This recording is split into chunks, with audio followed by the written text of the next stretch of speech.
Welcome to the Banker Lamp. Please enjoy the video. Start by gathering precise ingredients. Use 2 tablespoons olive oil, 1 medium onion diced, 4 cloves garlic minced, 28 Oz canned tomatoes, and 2 cups vegetable broth.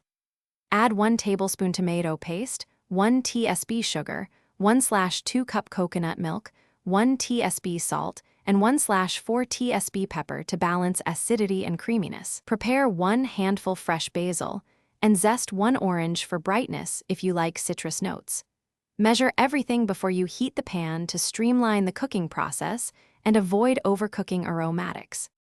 Heat 2 tablespoons olive oil in a large pot over medium heat. Sauté the diced onion 5 to 7 minutes until translucent, then add the minced garlic and cook 30 seconds to 1 minute.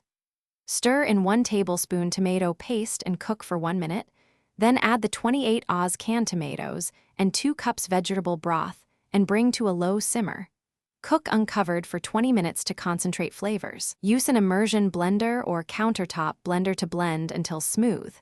Then stir in 1/2 cup coconut milk and reheat gently while adjust. Serve the hot soup immediately, garnished with chopped basil and a drizzle of coconut milk or a swirl of olive oil.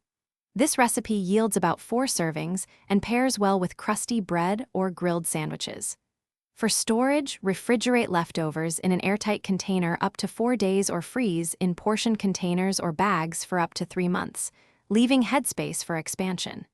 To reheat, warm gently over low heat for 3 to 5 minutes while stirring frequently, and add a splash of broth if the soup becomes too thick after chilling.